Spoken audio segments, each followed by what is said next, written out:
Hello everyone, subtle sound of the soul में आप सबका स्वागत है। मेरा नाम है मृणालिनी। चलिए देखते हैं कि आपको ईश्वर क्या मैसेज देना चाहते हैं। ये जनरल रीडिंग है, इसमें जो मैसेजेस आपको रेजोनेट करता है बस वही लीजिए। ज़रूरी नहीं है कि सारे मैसेजेस आपको रेजोनेट हों।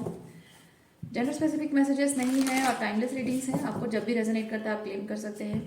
अगर रीडिंग का कोई भी पोर्शन आपको रेजोनेट नहीं करता है तो भी कोई बात नहीं, आप दूसरा वीडियो देख सकते हैं या नए वीडियो का इंतज़ार कर सकते हैं।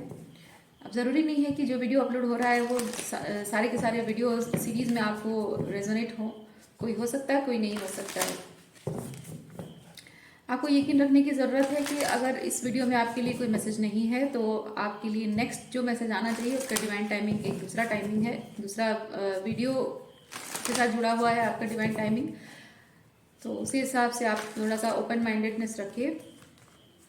और आपको नहीं अच्छा लगता है जनरल रीडिंग देखना तो आप दूसरा वीडियो देख सकते हैं।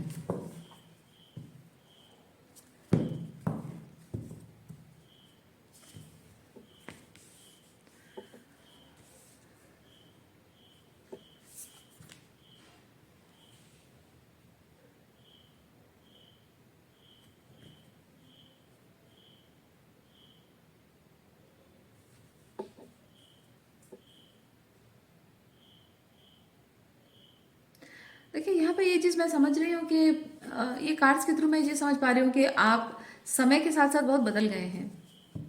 पहले हो सकता है कि एक तरीके की लाइफस्टाइल आपकी थी, एक तरीके की चॉइसेस आपकी थी, और उसके हिसाब से कुछ लोगों को पसंद आता था वो चीज़, और वो ठीक ठाक चलता था उस वक्त। लेकिन अभी जब आप एक कॉन्शियसनेस लेवल आपका बढ़ गया है, आप समझ रहे हैं कि जो तरीके से आप ज़िंदगी जीते थे, जिस तरीके से आप जो आपकी बिलीफ सिस्टम थी उस हिसाब से आपकी ज़िंदगी अब और नहीं चल रही है, आपके वैल्यूज़ को सूट नहीं कर रही है, या फिर कह सकते हैं कि आपके हाईएस्ट रूट के साथ अलाइनमेंट में नहीं आ रही है। तो वहाँ पे आप अगर जिद पकड़ के बैठें कि जैसा चल रहा था वैसा ही चलना चाहिए तो तकलीफ आपको ही होगी, है ना। डिफिकल्टी आपको ही होगी, चैलेंजेस आपको ही फेस करने पड़ेंगे, पेन से आपको ही गुजरना पड़ेगा। तो यहाँ पे आपको ये चीज़ यूनिवर्स बताना चाह रहा है कि आपने लाइफ में जो एक सर्टन तरीके की लाइफस्टाइल जी है, सर्टन तरीके से आप सब कुछ चीज़ों को देखते रहे हैं। अब जब वो नजर वो बिलीव्स ही बदल रहे हैं, चीज़ों के बारे में कॉन्शियसनेस ही बदल रही है, तो वो लाइफस्टाइल भी बदलना ज़रूरी है। कभी कभी लोगों का भी बदलना ज़रूरी है, कभी कभी जो कुछ हैबिट्स होती है वो हैबिट्स भी बदलना ज़रूरी होता है। जो पास्ट में करते रहे हैं वो रेजोनेट करता रहा है, तो ज़रूरी नहीं है कि अभी भी वही चीज़ें सेम चीज़ें रेजोनेट होंगी। तो अभी कुछ बदलने का ना समय आ चुका है। और एक चीज़ है ना कि आप अगर एक ही टाइप के एनर्जी में अगर आप रहते हो और आपका सोल आपको बताता है कि अब ये चीज़ें जो भी है वो रेजोनेट नहीं करता है, अब कुछ और रेजोनेट करता है, तो जो रेजोनेट करता है वो आपके पास्ट के जो भी पैटर्न्स हैं, जो भी है पास्ट का, उससे हायर लेवल का है, उससे बेटर लेवल का है ना। तो हमेशा लाइफ में हमको चाहिए कि हम जो एक्सपीरियंस कर रहे होते हैं, जो चीज़ें हम यूज़ कर रहे होते हैं, उससे बेटर लेवल का कोई मिले तो उसे इस्तेमाल करना चाहिए। क्योंकि समय के साथ साथ टेक्नोलॉजी बढ़ती जा रही है, हमारी नीड्स बढ़ती जा रही हैं, हमारी फैसिलिटीज़ उस हिसाब से बढ़ती जा रही हैं। तो अगर हमारी ज़रूरतें हैं और उस हिसाब से चीज़ें बन रही हैं मार्केट में, मैं एग्जांपल दे रही हूँ, हमारी ज़रूरतों के हिसाब से, सहूलियत के हिसाब से चीज़ें, मतलब कन्वीनियंस के हिसाब से अगर चीज़ें बन रही हैं मार्केट में, तो क्यों ना हम उन चीज़ों को अपनाएं, क्यों ना उसे उन्हें अपनाकर अपनी ज़िंदगी आसान करें। लेकिन अगर हम सोचें कि मतलब अभी जो मिक्सर ग्राइंडर आ चुका है मार्केट में, है ना, और आप कहेंगे कि नहीं पुराने ज़माने में तो सिलबट्टा यूज़ करते थे तो हम सिलबट्टे से ही काम चलाएंगे, तो आप अगर आपकी स्टेमिना नहीं है, आपके पास टाइम नहीं है, कंफर्टेबल स्पेस नहीं है, तो डिफ़िकल्टी आपको ही होगी, है ना। मैं सिर्फ एक एग्जांपल दे रही हूँ। तो यहाँ पे कोई ये सिलबट्टा और मिक्सर ग्राइंडर के बीच में मैं डिफरेंशिएट नहीं कर रही हूँ, कि मैं यहाँ पे जजमेंट पास नहीं कर रही हूँ कि ये अच्छा है वो बुरा है। मैं सिंपली एग्जांपल दे रही हूँ कि कोई भी चीज़ जो पुराने टेक्निक आप यूज़ करते थे वो आपको सहूलियत देता था, आज जो समय बदल गया है उसके हिसाब से आपकी नीड्स के हिसाब से बेटरमेंट हो गई हैं, चीज़ें बेटर आपको अवेलेबल हो रही हैं, तो आप क्यों ना उस चीज़ का इस्तेमाल करें, क्यों ना उस चीज़ का फ़ायदा उठाया जाए अपने भले के लिए, अपनी सुविधा, अपनी कन्वीनियंस के लिए, राइट। तो वैसे ही आप जिस तरीके की लाइफ जीते थे, जिस तरीके के काम करते थे, वो उस वक्त पे आपको सूट करता था, आपको सही लगता था, कन्वीनियंट लगता था। लेकिन अब चीज़ें जब बदल गई हैं तो जाहिर सी बात है कि आपको इम्प्रूव करना चाहिए, है ना। आपको हमेशा हर चीज़ के बारे में अपर लेवल पे आपको ऊपर उठना है, हर चीज़ से ऊपर उठना है, हर चीज़ से इम्प्रोवाइज करना है, बेटर एफर्ट्स डालने, बेटर तरीके से चीज़ों को मतलब काम करना है, चीज़ों को लाना है आपकी लाइफ में, वो करना चाहिए। तो इन केस ऑफ रिलेशनशिप भी वही चीज़ है। तो आप रिलेशनशिप निभाने का जो आपका तरीका था वो उस वक्त आपको सूट करता था, लोगों के साथ कनेक्शन आपके जमते थे।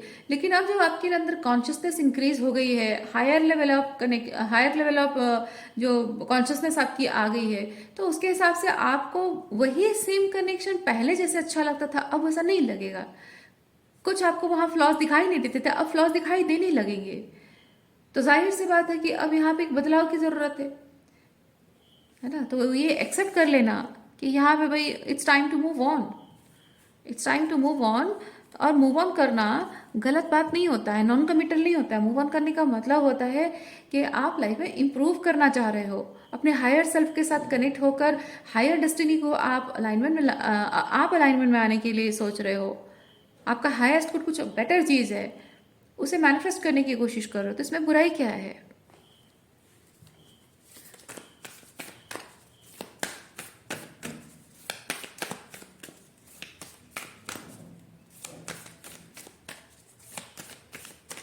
तो पुराना जो भी तरीका था, पुराना जिस तरीके से भी आप करते थे, अगर उसी तरीके से आप जीते रहना चाहते हो तो आप ही स्टक रहोगे, आप ही पिछड़े रह जाओगे और बाकी सब लाइफ में आगे बढ़ जाएंगे, है ना। तो आपको ज़रूरत है कि समय के साथ साथ चलिए। तो समय के साथ चलने का मतलब ये नहीं कि दूसरों के साथ एडजस्ट करो। समय के साथ चलने का मतलब है आपका हायर सेल्फ आपके लिए कुछ नया ला रहा है और उसको अपनाना कभी भी घाटे का सौदा नहीं है। Grow within your current situation, exchange energy to create abundance. जो मैं कह रही हूँ उसी चीज़ को ये कार्ड्स एक्सप्लेन कर रहा है। High priest, intent to create. Yes, अब समय आ चुका है, समय आ चुका है कि आप अपने लिमिटेशन से ऊपर उठें। जब आपका हायर सेल्फ आपको दिखा रहा है कि आपकी कुछ लिमिटेशंस हैं, तो उन लिमिटेशन से ऊपर उठना ही बेहतर चॉइसेस होंगे आपके लिए। ठीक है, अपने आप को किसी भी चीज़ में लिमिटेड मत रखिए कि मैं एक आदमी हूँ, मैं एक औरत हूँ। ये लिमिटेशन नहीं होना चाहिए कि मैं एक हाउसवाइफ हूँ, मैं जॉब नहीं कर सकती, या मेरे बच्चे हैं मैं जॉब नहीं कर सकती हूँ, घर घर है, सास ससुर है, सब लोग हैं, तो मैं बाहर जाकर काम नहीं कर सकती। या फिर आपको अगर बोला जाए कि तुमसे ये नहीं हो पाएगा, ये लिमिटिंग बिलीव्स है। ठीक है, आपने अपने लाइफ में हमेशा 9 to 5 जॉब की है। मैं कुछ एग्जांपल्स दे रही हूँ। आपने लाइफ में हमेशा 9 to 5 जॉब की है, अब आप अपनी क्रिएटिविटी पर फोकस करना चाहते हो, लेकिन आपकी लाइफ 9 to 5 जो जॉब रही है उसके हिसाब से कस्टम हो गई है। अब आप जब अपनी क्रिएटिविटी पर ध्यान देना चाहते हो तो लाइफ पूरी तरह से बदल जाएगी, रूटीन पूरा बदल जाएगा, सिस्टम आपका बदल जाएगा। अगर आप ये सोच रहे हैं कि इतना सब कुछ सिस्टम में बदल नहीं सकता हूँ, तो ये आपकी सीमित सोच है। आपको बदलना ही होगा, क्योंकि आपका हायर सेल्फ कह रहा है कि अब आपको अपनी लाइफ को अपनी क्रिएटिविटी के हिसाब से जीना होगा, उसी हिसाब से बदलना होगा, है ना। वो चीज़ हो सकता है।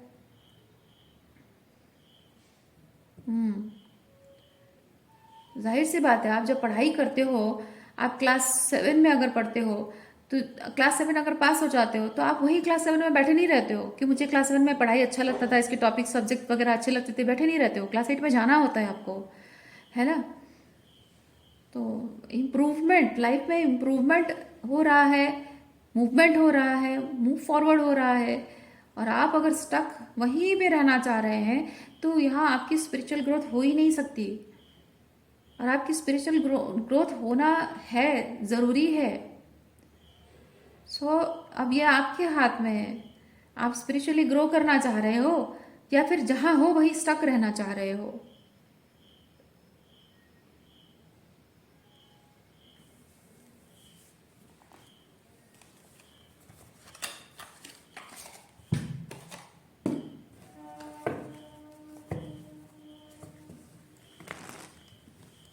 और लोगों को ये नहीं पसंद आएगा। आप जो ये सब बदलाव अपने लिए लाएंगे ना, आपको पता है कि ये चीज़ आपके हाईएस्ट गुड के लिए है और कितना ज़रूरी है।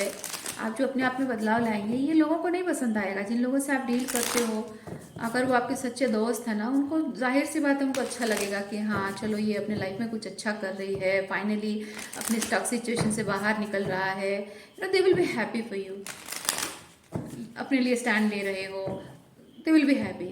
लेकिन जो लोग आपके इस स्टकनेस में इंजॉय करते हैं, स्टकनेस का फ़ायदा उठाते हैं, आपकी स्टकनेस उनके लिए बेनिफिशियल है, वो लोग जाहिर सी बात है नहीं चाहेंगे। और जो खुद ही लाइफ में स्टक रहना पसंद कर रहे हैं, देखिए पसंद करना ना करना ये एक चीज़ है ना कि मैं एग्जांपल दूंगी, मैं कहना क्या चाह रही हूँ। देखिए कुछ लोग होते हैं, जैसे आप लोग जो टेरो रीडिंग देखते हैं, बेस्ट एग्जांपल है, आप लोग जो टेरो रीडिंग देखते हैं, आप में से कुछ लोग हैं जो कि अपने स्पिरिचुअल असेंशन पर ध्यान देते हो, स्पिरिचुअल हीलिंग पर ध्यान देते हो। आपकी लाइफ में टैरो कार्ड्स को आप इस तरह से ले सकते हो कि आप लाइफ में आपको क्या करना चाहिए, क्या नहीं करना चाहिए, क्या करना चाहिए, किससे आपकी हीलिंग होगी, क्या आपके पैटर्न्स हैं, किस चीज़ पर आपको काम करना है। इस तरह की आप अगर एनर्जी चेकिंग देखते हो तो ये आपके बेनिफिट के लिए है। कुछ लोग, आप में से ज़्यादातर लोग ये सब इस तरह के वीडियोस देखते हैं जो आपके लिए बेनिफिशियल है। लेकिन कुछ बहुत कम परसेंटेज ऐसे लोग हैं जो कि अपने लाइफ में सिर्फ एनर्जी चेकिंग में ही स्टक रह जाते हैं कि मेरा पर्सन क्या कर रहा है, वो क्या सोच रहा है, वो वापस आएगा या नहीं आएगा, उसकी एनर्जी, करंट एनर्जी क्या है, नो कांटेक्ट में उसकी क्या ये है। इस तरह के एनर्जी में स्टक रह जाना, क्योंकि क्योंकि कुछ लोगों को ऐसा लगता है कि इस तरह की एनर्जी चेकिंग देखते रहने से मुझे समझ में आता रहेगा कि वो चल क्या रहा है उसकी लाइफ में। पर सच बात तो यह है कि इस बात की कोई गारंटी नहीं है कि आप जो रीडिंग देख रहे हो वो आपके लिए है। हाँ, ये आपको आपके लिए है लग रहा है इसलिए क्योंकि ऑनेस्टली स्पीकिंग ये उस इंसान जो देखता है ना, उसके ईगो को सेटिस्फाई करता है। वो जानना, वो सुनना चाहता है, कोई जो भी रीडिंग देख रहा होता है वो सुनना चाहता है कि ये चीज़ हो, और वही चीज़ अगर बोले तो उसको लगे कि हाँ ये रेजोनेट हो रहा है। पर क्या पता कि आप जिस पर्सन की एनर्जी चेकिंग देख रहे हो वो है ही नहीं आपके लिए। कहना ये चाह रही हूँ कि आप किसी से डील कर रहे थे, वो आपका पास्ट हो चुका है। अब वो अपनी लाइफ में क्या कर रहा है, क्या नहीं कर रहा है, उसको क्या करना चाहिए, क्या नहीं करना चाहिए, आगे नेक्स्ट स्टेप क्या लेगा, क्या नहीं लेगा, ये सोचकर जानकर आपको ऐसा लग रहा है कि लाइफ सॉर्टेड हो जाएगी। नहीं होगा, आप स्टक रहोगे। वो तो लाइफ में जो करना है वो कर रहा है। अब आप जो जिस तरह की रीडिंग्स देख कर आप अपना टाइम और एनर्जी वेस्ट कर रहे हो, उसमें सिर्फ आप स्टक रहोगे। आप उसी को चेक करते रह जाओगे। आप ये देख रहे हैं कि कोई है जो आपको दो थप्पड़ मार के, इमेजिन करो, दो थप्पड़ मार के कोई आपको चला गया है और आप बैठ के टैरो रीडिंग देख रहे हो, सोच रहे हो कि आखिर उसने मुझे थप्पड़ मारा क्यों, आखिर उसे अपनी गलती का एहसास होगा कब, जबकि उसे याद ही नहीं है, उसे परवाह ही नहीं है। वो चला गया, अपने लाइफ में एंजॉय कर रहा है, वो भूल भी गया है, उसे उसका कर्मा मिला नहीं मिला वो बात की बात है।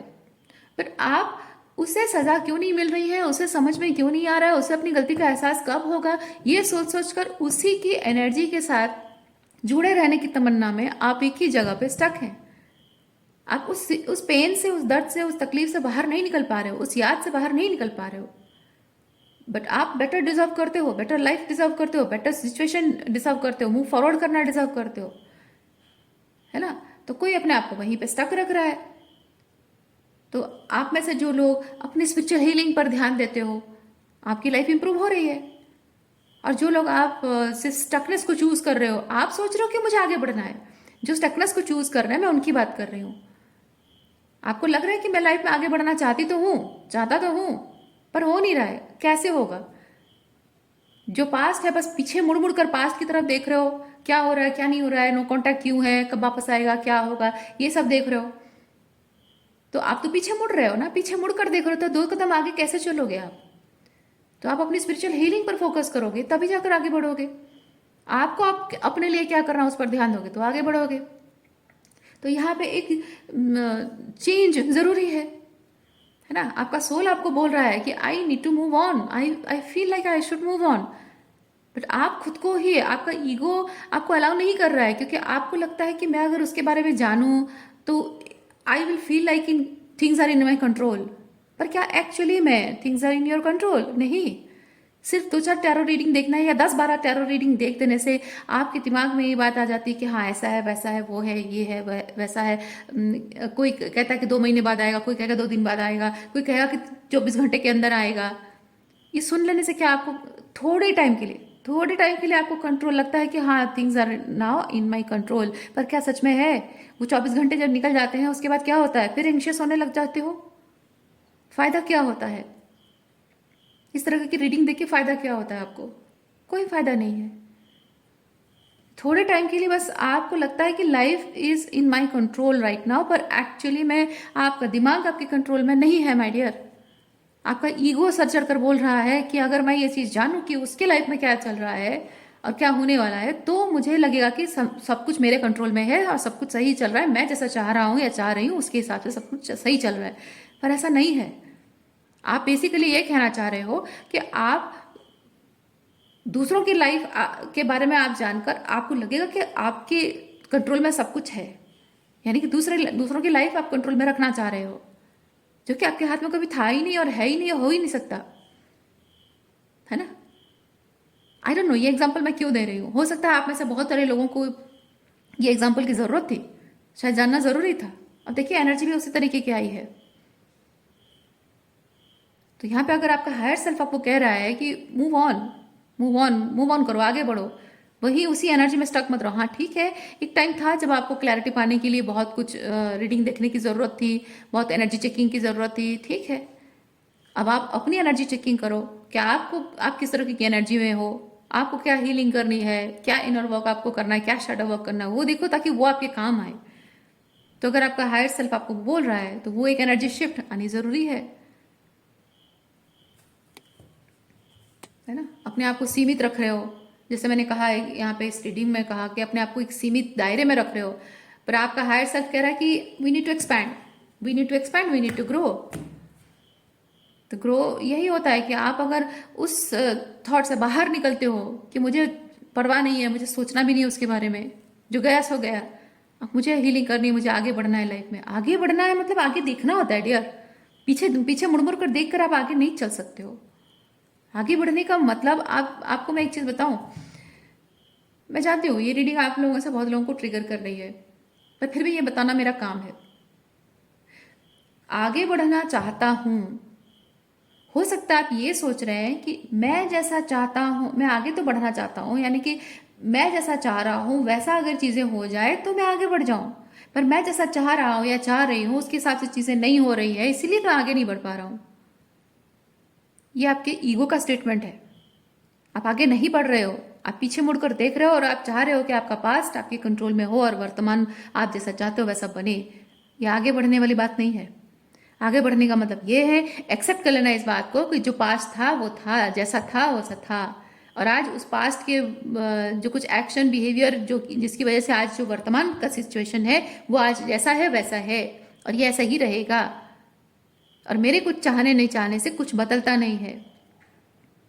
तो मैं यहाँ पर रुककर अपना टाइम एनर्जी बर्बाद नहीं कर सकता हूँ, क्योंकि मेरी लाइफ प्रेशियस है और मुझे आगे बढ़ना चाहिए, है ना? आज आज जिस इंसान को आप स्टॉक कर रहे हो या फिर उसे देख रहे हो, है ना, वो इंसान आज है, कल को नहीं रहेगा, फिर क्या करोगे आप? एक ना एक दिन वो आपकी लाइफ से गायब हो जाएगा। आज जैसे गायब हो गया है, हो सकता है वो फिजिकली गायब हुआ, कल को क्या पता कि वो उसकी डेथ ही हो जाए, वो जिंदा ही न रहे, कल को उसकी शादी हो जाए, कल को कहीं दूसरे कंट्री में चला जाए, या आपको खोज खबर ही ना हो उसकी, तब क्या करोगे? कैसे जियोगे उसके बिना, है ना? जिंदगी किसी और की मोहताज नहीं होनी चाहिए। आपको जिंदगी अपने बलबूते पर जीना चाहिए, अपने टर्म्स एंड कंडीशन पर, अपनी जिंदगी को अपने हाथ से टेम मतलब कंट्रोल करके अपने लाइफ को जीना चाहिए। आपकी लाइफ किसी और की मोहताज हो ये जिंदगी नहीं है, ये स्लेवरी है। Don't become slave of anybody else. तो आपका सोल आपको बता रहा है राइज अप, राइज अप। आप वहीं एक ही जगह पे स्टक क्यों हो? अपनी सीमित सोच से ऊपर उठने का समय आ चुका है।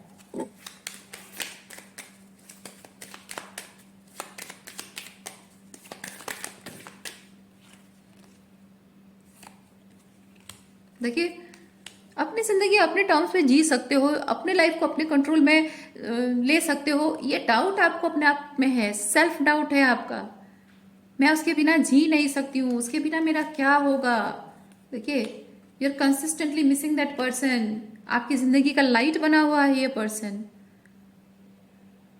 ये रोशनी बना हुआ है आपकी जिंदगी में, और इसके बिना आपकी जिंदगी अधूरी है। ये नहीं है, ये सही सही स्टाइल नहीं है जिंदगी जीने का।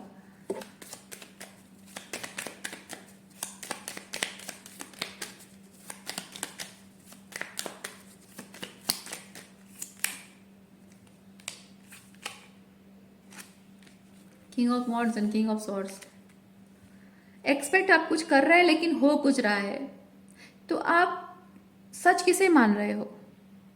सच किसे मान रहे हो? जो आप एक्सपेक्ट करते हो उसे सच मान रहे हो?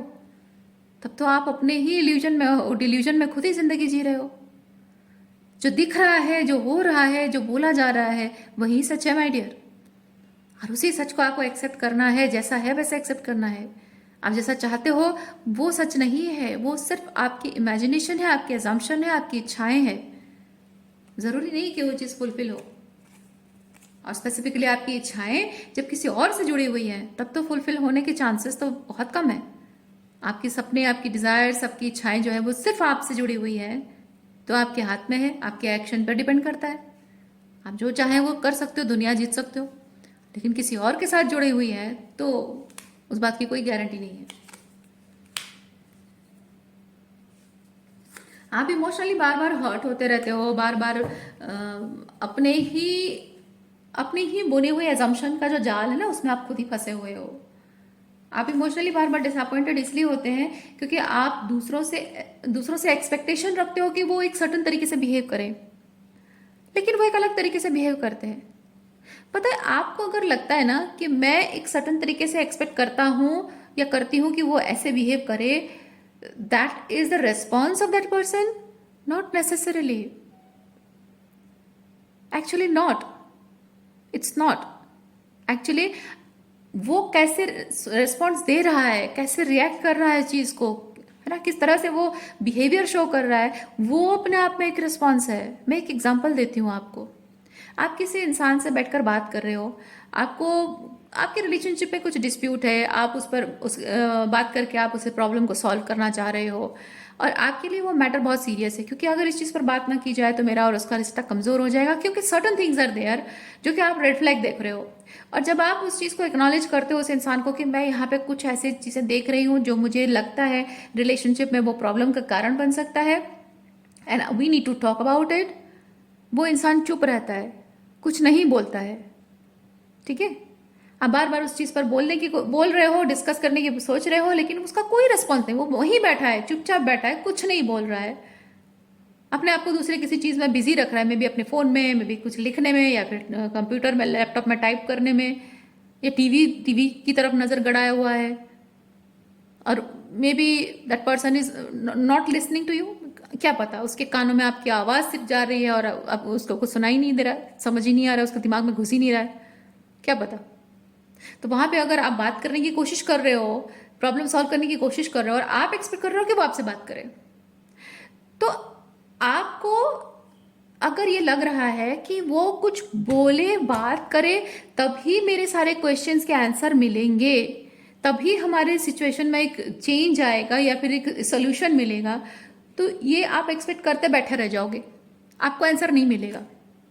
आंसर कहाँ मिलेगा? उसकी चुप्पी में है, उसकी चुप्पी में सारे सवाल के जवाब है माय डियर। आप इतना कुछ बोल रहे हो, अगर सच्चे दिल से कोई चाह रहा है ना, तो आपकी इस बात का जवाब देगा, वो सीरियसली सुनेगा, टीवी को म्यूट कर देगा, या फिर फोन देखना बंद कर देगा, या लैपटॉप का काम छोड़ के बंद करके वो आपसे बात करेगा, आपकी बात सुनेगा, आंखों में आंखें मिलाकर आपसे बात करेगा, वो शांति से बैठकर सुनेगा, not just hearing, listening to you, है ना। कोई सच्चे दिल से अगर प्यार करता है, उसके लिए आप इंपॉर्टेंट होगे, वो सुनेगा आपकी बात और रिस्पॉन्ड भी करेगा, पॉजिटिवली रिस्पॉन्ड करेगा, क्योंकि उसके रिस्पॉन्स से आपकी फीलिंग्स डिपेंड करती है। अदरवाइज आप बहुत ही डिसरेस्पेक्टेड फील करते हो, जो कि वो आपको कभी फील नहीं होने देगा अगर सच्चे दिल से प्यार करता है। पर अगर कोई इंसान आपको कुछ भी रिस्पॉन्ड नहीं कर रहा है, चुपचाप बैठा हुआ है और अपना ध्यान कहीं और गड़ाया हुआ है, वो अपने आप में ही एक आंसर है कि I don't give, yes, I don't care. उसका मतलब यही है, सिंपली उसका मीनिंग यही, आई डोंट केयर। तुम्हें जो बोलना है बोलो, जो करना है करो, मुझे कोई परवाह नहीं है। इस रिलेशनशिप को सरवाइव करने की मेरी कोई इच्छा नहीं है, इस रिलेशनशिप में आगे बढ़ने की मेरी कोई इच्छा नहीं है। तुम्हें कुछ करना है तो तुम जब तक कर पा रहे हो करो, मुझे कुछ नहीं करना है। ये अपने आप में एक आंसर है। ये वर्ड्स मैं यूज कर रही हूँ, आपको कह रही हूँ। आप एक्सपेक्ट करते हो कि काश वो ये सब बोले, वो नहीं बोल रहा है ना। आप सोच रहे हो कि जब तक नहीं बोल रहा तब तक कोई आंसर नहीं है उसकी साइलेंस ही ये बोल रही है, उसकी चुप्पी ये बोल रही है, उसका इग्नोर करना, उसका नेग्लेक्ट करना ही अपने आप में ये बोल रहा है। तो यहाँ पे वही चीज आपको बोला जा रहा है कि आप एक सर्टन तरीके से एक्सपेक्ट करते हैं और वो नहीं होता है, तो उस चीज की रेजिस्टेंस मत रखिए, जिद मत रखिए। वो जिस तरह से रेस्पॉन्ड कर रहा है ना आपकी किसी बात को, किसी बिहेवियर को, किसी इमोशंस को किस तरह से रेस्पॉन्ड कर रहा है, वो अपने आप में एक आंसर है। ठीक है, उसे सच मानिए। उसका साइलेंट ट्रीटमेंट देना, उसका इग्नोर करना, इतने लंबे चौड़े मैसेजेस के बाद एक simple answer, will talk later, वो अपने आप आंसर है, I don't give a dam. Okay, वो अपने आप आंसर है। और एक्सेप्ट करो, उस चीज को एक्सेप्ट करोगे, आप डिसअपॉइंटेड नहीं होगे, है ना। क्योंकि एक आप दुखी इस बात के लिए हैं क्योंकि आपको आपका पर्सन जो है वो आपको जैसे क्लैरिटी मिलनी चाहिए उस हिसाब से आपको कुछ बोल नहीं रहा है, उस हिसाब से आपको रिस्पॉन्ड नहीं कर रहा है, कोई रिएक्शन नहीं दे रहा है किसी भी बात का, है ना। आपको जिस तरह से मतलब क्या बोलते हैं, आपको कंफर्मेशन मिले, क्लैरिटी मिले, आपको एहसास हो कि हाँ फाइनली ये चीज़ सब ठीक है, एक अश्योरेंस मिले कि सब ठीक है, या फिर कंफर्मेशन मिले कि अब कुछ नहीं होने वाला है, आप जिस तरह से चाह रहे हो वो नहीं हो रहा है, तो आप जिद पकड़ के बैठे हुए हो ये सोच के कि नहीं अभी तक कुछ बोला नहीं है ना, तो हो सकता है कि मे बी वो एक्चुअली में काम में बिजी हो। क्योंकि लोग होते हैं बहाना बनाते हैं, अपना मुंह घुसेड़ देंगे लैपटॉप के अंदर और बोलेंगे कि मैं बिजी हूँ इसलिए मैं कुछ नहीं बोल रहा हूँ, मैं सुन रहा हूँ तुम्हारी बात पर अभी मैं बिजी हूँ, मैं सुन रहा हूँ, विल टॉक लेटर, मैं थोड़ा काम कर रहा हूँ फिर उसके बाद हम बात करेंगे। क्या काम करना इतना इंपॉर्टेंट है? क्या आपका और उसका रिलेशनशिप इतना इतना गैर गुजरा है, इतना बेकार है, इतना वर्थलेस है कि उसका काम इतना इंपॉर्टेंट हो गया? आपका रिलेशनशिप टूटने के कगार पर है, सारी जिंदगी एक इंसान को खो देने का कंडीशन आ गया है, और अब काम की पड़ी है किसी को, इतना बिजी है, कोई 5 मिनट नहीं दे सकता बात करने के लिए। समझो, बात को समझो आप। ठीक है, कोई इतना भी बिजी नहीं होता है कि आपको 2 मिनट नहीं दे सकता। आपके चाहे आप कितना लंबा चौड़ा भी मैसेज पढ़ो, लिखो, पढ़ने में कितना टाइम लगता है और पढ़ के उसे रिस्पॉन्ड करने में कितना टाइम लगता है? अभी किसी बात को हाँ या ना में एक जवाब देने में कितना सेकंड लगता है? फ्यू सेकंड, 1 सेकंड लगता है ना। पर जब कोई उस चीज को पॉजिटिवली नहीं ले रहा है, रेस्पॉन्ड नहीं कर रहा है, वो अपने आप में ही आंसर है, आई डोंट केयर। तो एक्सेप्ट करो उस चीज को। आप दुखी इसलिए रह रहे हो क्योंकि आप एक्सेप्ट नहीं कर रहे हो। जिस तरह से आपको आंसर दे रहा है, जिस तरह से आपको वो साइंस दे रहा है ना, आप उसे एक्सेप्ट नहीं कर पा रहे हो। आपको चाहिए कि हाँ वो सीधे मुंह बोल दे, वो बोलेगा ही नहीं, हर उसका अपना कारण है। जब आप एक टॉक्सिक मैनिपुलेटिव इंसान से डील कर रहे होते हो ना, वो कभी भी मुंह खोल कर आपको बोलते नहीं है कि हमारा रिश्ता आज से खत्म। ठीक है, देखिए, कोई इंसान चाहता है कि आप उसके साथ रिलेशनशिप में ऐसे ही फंसे रहो, कंफ्यूजन में रहो। क्यों? क्योंकि अगर कम्युनिकेशन में क्लैरिटी आ गई, कम्युनिकेशन में अगर क्लैरिटी आ गई तो आप जान जाओगे कि वो इंसान आपके लिए है ही नहीं, आपके लिए सही इंसान है ही नहीं। देखिए यहाँ पे 3 ऑफ सॉर्ड्स है, आप 3 ऑफ सॉर्ड्स से मूव ऑन कर रहे हो 10 ऑफ पेंटिकल में, बात समझ रहे हैं? तो कोई यहाँ पे ये चीज देख रहा है कि एक्सक्यूज मी, कोई यहाँ पे ये चीज देख रहा है कि आप ऐसे इस तरह से कंफ्यूजन में रहो, उसकी साइलेंस में आप अब मेरे साइलेंस में तुम हाँ ढूंढो ना ढूंढो, तुम्हारी मर्जी, मैं कुछ नहीं बोलने वाली हूँ या मैं कुछ नहीं बोलने वाला हूँ। क्यों? क्योंकि मैं अगर बोलूँ कि हाँ रिलेशनशिप खत्म है तो बात सब कुछ खत्म हो गई। अगर रिलेशनशिप खत्म नहीं है तो अब वो मतलब उसके ऊपर और भी क्रॉस क्वेश्चनिंग करने लगोगे आप। अगर रिलेशनशिप खत्म नहीं है तो ये एफर्ट्स क्यों नहीं डालते हो, यूँ नहीं करते हो, ये क्यों नहीं करते हो, वो क्यों नहीं करते हो। तो फिर वादा करो कि ये है वो है ना। अब तो उसके सर पर भारी हो जाएगा ये चीज़। अब क्यों नहीं करता है उसका जवाब देना पड़ेगा, वादा करना पड़ेगा। और अगर वादा नहीं किया तो आप फिर क्वेश्चन करोगे, आपने तो वादा किया था पर आपने वादा नहीं निभाया। अब कहाँ जाएगा वो, कहाँ मुँह छुपाता फिरेगा। तो आपको हाँ भी नहीं बोल सकता, ना भी नहीं बोल सकता, क्योंकि आप चले जाओगे। अगर आप चले गए तो जो एनर्जी आपसे मिलती रहती है तो वो नहीं मिल पाएगी, क्योंकि यहाँ पे इस इंसान ने आपको ये जो कम्युनिकेशन गैप रखा हुआ है, इसकी वजह से इसने आपको स्टक करके रखा हुआ है। आप अगर क्लैरिटी आपको मिल जाती है, कम्युनिकेशन में क्लैरिटी मिल जाती है, तो आप ये हार्ट ब्रेकिंग सिचुएशन जो उसके साथ है उसे छोड़कर चले जाओगे। क्योंकि क्लैरिटी मिल जाने पर ना इंसान का मन हल्का हो जाता है, मन को शांति मिल जाती है कि हाँ चलो। क्योंकि आप ऑलरेडी देखिए डियर, आप बहुत सारे साइंस ऑलरेडी मिल रहे हैं आपको कि इंसान टॉक्सिक है, नार्सिसिस्ट है, आपको ऑलरेडी साइंस मिल रहे हैं।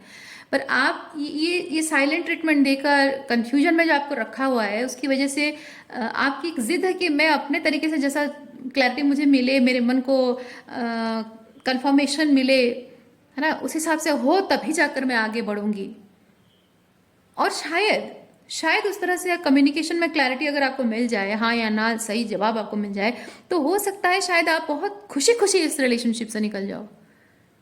क्योंकि एक नार्सिसिस्ट अगर आपसे प्यार नहीं करता है तो आपके लिए सबसे बड़ी ब्लेसिंग यही है, क्योंकि आपको ऑलरेडी पता चल चुका है। सबसे बड़ी बात है कि आपको पता चल चुका है कि वो एक टॉक्सिक इंसान है, नार्सिसिस्ट है।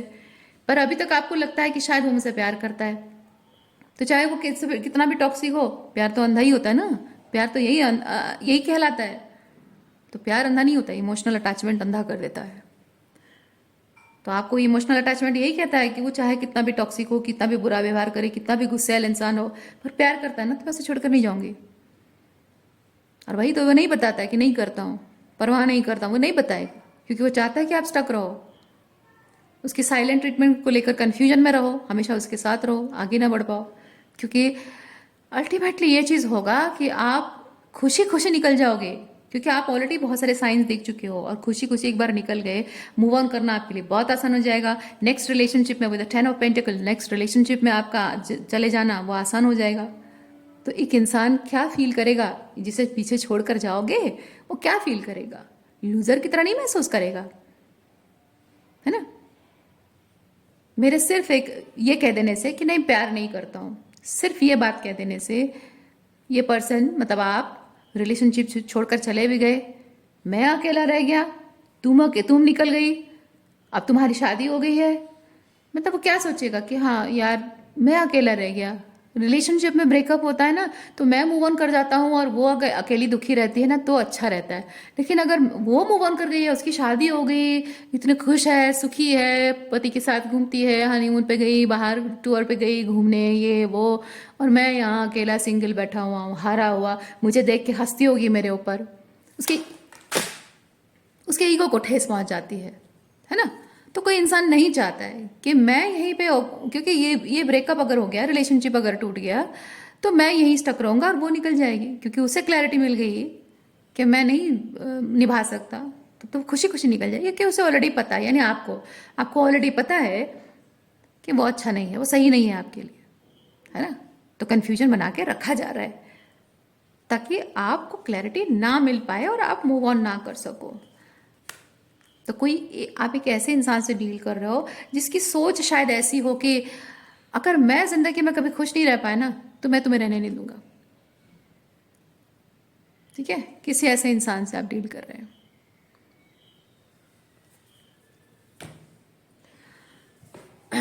आई थिंक आज के लिए इतना ही है। उम्मीद करती हूँ कुछ क्लैरिटी आपको मिली हो। मैं आपको नेक्स्ट रीडिंग में मिलती हूँ। अपना ख्याल रखिए। बाय।